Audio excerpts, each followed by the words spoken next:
What's going on, everybody? Welcome back. I hope you guys are well. I hope you guys are warm, kicking it fly today because, well, it's another beautiful summer day. In fact, it's not even summer yet, is it?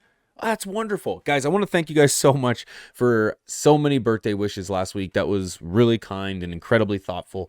Thank you very much. It meant the world to me. Last month, we did a video, Growing Mistakes Everyone Makes. And you guys had added some additional mistakes in that video in the comment section that I think are very important. So today's video is going to be Mistakes Everyone Makes, Part 2. And to start things off, it's going to be what was the most common in the comment section was overwatering. Overwatering is something that a lot of people suffer from, and actually more often at the beginning of their garden experience and in the garden cycle, in the early veg. So when you're in the seedling stage, it does not take much water to get these girls to get started. However, we often water too often. A lot of people get a mistake too that you're going to overwater by adding too much water in the pot at any given time. That's incorrect. It's not how much water you add at a given watering, it's how often you're watering. So if you're not letting a good dry period happen,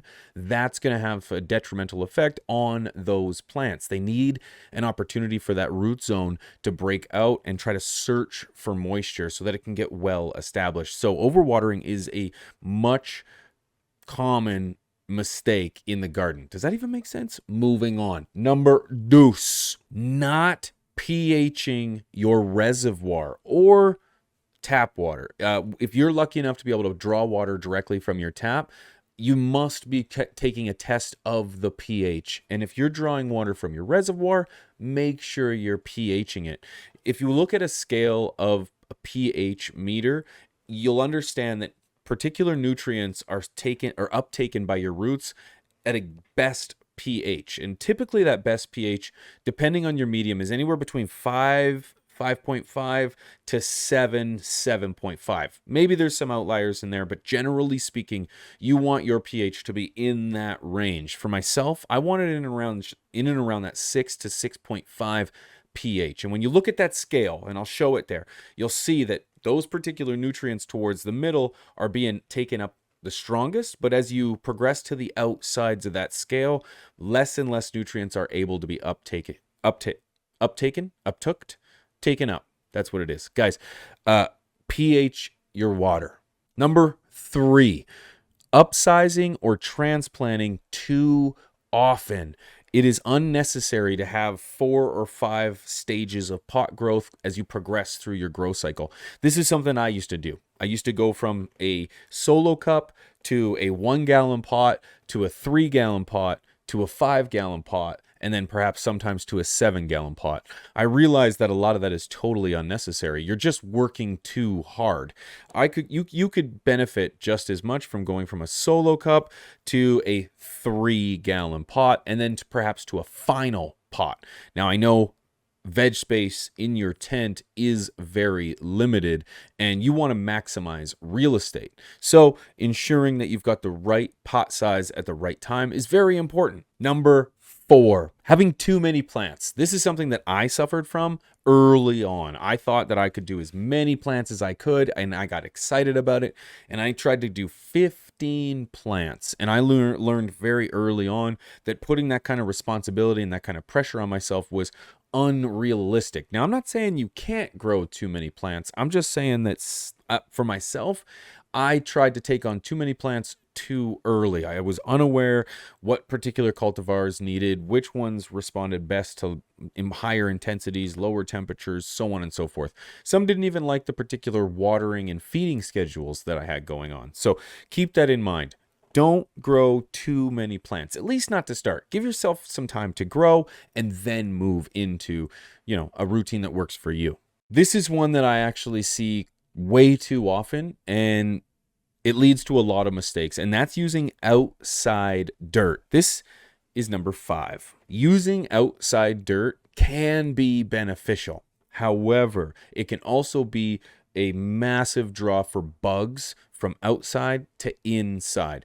If you are going to use outside dirt or outside soil, you have to understand what's in it, what's made up from it, and what, kind of pests are in your local area. You can almost guarantee that when you bring that soil or dirt inside, it's going to have a habitat already established within it. So there's already going to be bugs, there's already going to be some, bacteria, so on and so forth. So have a good understanding of what is in your local dirt, local soil, so that you don't have to deal with any bugs, you don't have any toxicities, because you don't know if it's rich in nitrogen, is it rich in phosphorus, is it really depleted in potassium. These are things that you're going to want to know. So you might have to enrich it. But when you're using outside dirt, just have a really good understanding on what that dirt might just contain.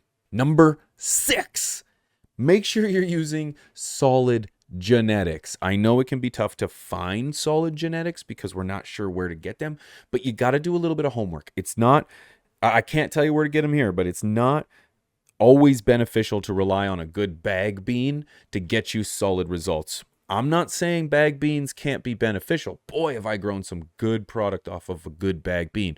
The thing is, though, is that you might have one that, is it have hermaphroditic tendencies? Is it one that's, weak? Is it going to be, there's a lot of variables that are going to come into play when you're using a bag bean. So just keep in mind, you want solid genetics. So if you're using a bag bean, just understand that there just might be a variable or a potential for that to steer in the wrong direction. Okay?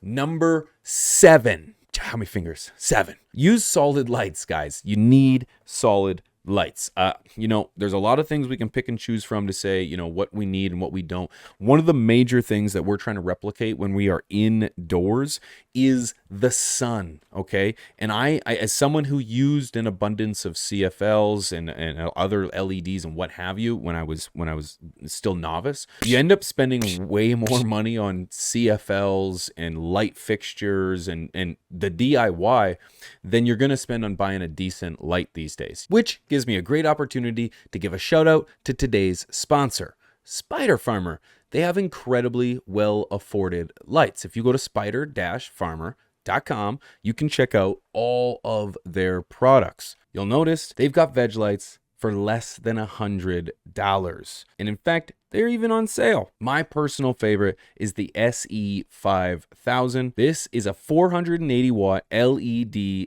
full spectrum dimmable grow light. Fits perfect in a 4x4 grow space, and you're going to spend less than $500 for this light. Touting the latest Samsung LEDs, the LM301Bs, these are going to give you a full spectrum display. You can daisy chain them together, you can dim them, and in fact they now have a 30 watt UV LED grow bar that goes right across the light to give you an additional UV spectrum. Guys, if you go to spider-farmer.com, use promo code PIGEONS5 or PIGEONS420, you can save a few dollars off at checkout, and thank them for being a sponsor of today's video. Get a solid light, because trying to string all these CFLs and all these cables everywhere, it becomes cumbersome, it becomes dangerous. I can't tell you how often I used to wire outlets together to make multiple junction points, and then I would have that wired into a plug and I would just plug that into the wall.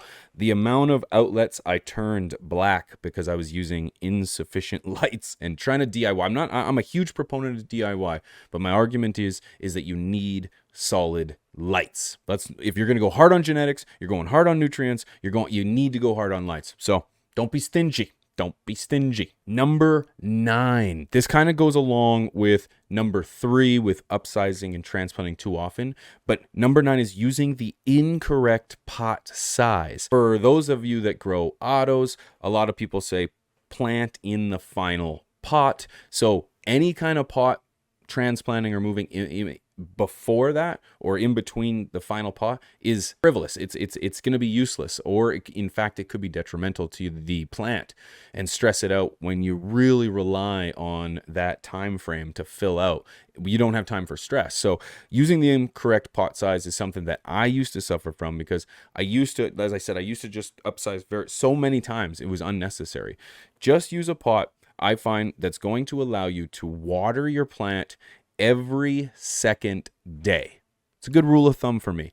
So if you're going to water on a Monday, I don't want to have to water on Tuesday, but I'll be back in the garden for Wednesday. Okay. So for me, generally speaking, in the final stages of flower, I'm capping out at about a 7 to 10 gallon pot. Now I'm growing huge plants. Before that, my max cap out was a 5 gallon pot. Root bound, lockout, these are all things that can happen if you have the wrong size of pot for the wrong stage of growth. So take that into consideration. Number 10, don't stress out. Too many people are making this too difficult. Growing should be something that brings peace to us. We are providing ourselves with some incredible product, and it just takes a little bit of time and a little bit of patience. So try to make a routine out of it so that it's not so crazy or sporadic. I like to personally work first thing in the morning. That way I don't go outside and then trek anything inside. It's a great way to wake up and just start your day surrounded by the plants. So don't stress out. I find too many people are stressed out too often. When things go wrong, you will get through it. These things are incredibly resilient, and they can take just about anything. So try to make it enjoyable. Guys, that's all the time I have. I want to thank you so much for tuning in. You guys are amazing. I appreciate all the love. Thank you for the love last week. And until next time, I'll see you soon. Don't forget, you're awesome. Peace.